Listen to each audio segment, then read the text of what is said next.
Snacks எதுவும் இல்லைன்னு சொல்லிட்டு பானிபூரி கேட்டா தீக்ஷத்து பொரிச்சு கொடுத்தேன். குழம்பு இல்லையே, ரசமா? ரசம் நான் கண்ணி தண்ணி குறைச்சி ஊற்றிட்டேன்.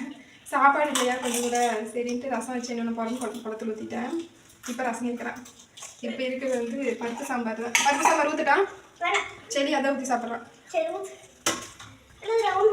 சாப்பிட்டு பாரு, நல்லா இருந்தா சாப்பிட்டுக்கலாம். காலையில் வச்ச பருப்பு சாம்பார்.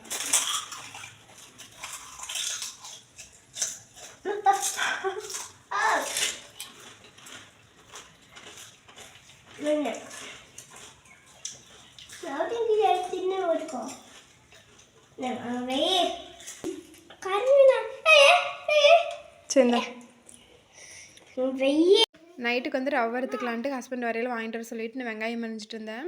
அவங்க அப்பா பைக் சத்தம் கேட்டது 2 பேரும் ஓடுனாங்க. அவர் பார்சலை கையில் கொடுத்தாரு, வாங்கிட்டு வந்து ஓப்பன் பண்ணாங்க. நாங்களும் கருவாடு தான் பொரிச்சிருக்கிறாங்களாட்டுக்குது அப்படின்னு சொல்லி நினச்சேன். அப்புறம் பார்த்தா குட்டி குட்டி மீனுகளை சில்லி மாதிரி பொரிச்சிருக்கிறாங்க. டேஸ்ட்டு சூப்பராக இருந்துச்சு. குழந்தைகளுக்கு அது முள் எடுக்க வேண்டியது இல்லையா, அப்படியே கடிச்சு கடிச்சு சாப்பிட்றாங்க. நல்லா இருந்துச்சு. நான் இன்றைக்கி தான் சாப்பிட்டேன், குட்டீஸு இன்றைக்கி தான் சாப்பிட்டாங்க. எப்போவும் மீன் வாங்கிட்டு வருவாங்க பக்கத்து ஊர்லேருந்து. அங்கே வந்து பெரிய மீன் தான் வாங்கிட்டு வருவாங்க. இந்த மீன் வாங்கிட்டு வந்ததும் இல்லை, அங்கேயும் இல்லையாம்மா. இன்றைக்கி தான் ஃபஸ்ட்டாக செஞ்சுருக்குறாங்க.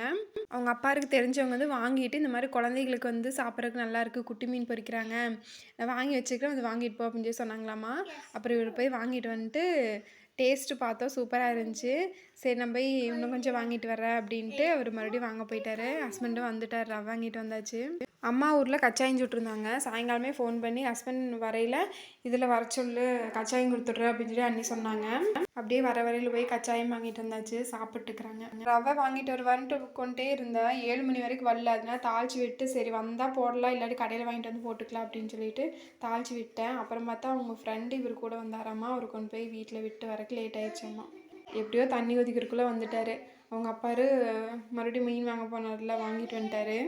குட்டி மீன் வந்து கடையிலேயே தீந்துருச்சாம்மா, கொஞ்சமாக தான் இருந்துச்சுன்ட்டு அதை வாங்கிட்டு அது கூட பெரிய மீனும் வாங்கிட்டு வந்தாராம்மா.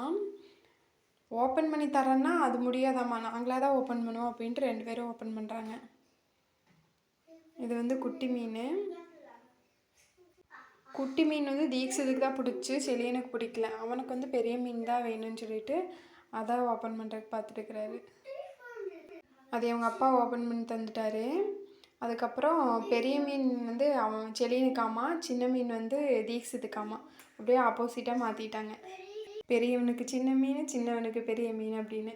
மீன் கச்சாயமெல்லாம் அவங்களே சாப்பிட்டு ரவை ஊட்டி விட்டால் வேண்டான்ட்டாங்க. சரி ஊட்டுற வேலை இல்லையா, சரி துணியெல்லாம் மடித்து வச்சிடலாம் அப்படின்ட்டு மடிச்சிட்டு இருந்தேன்.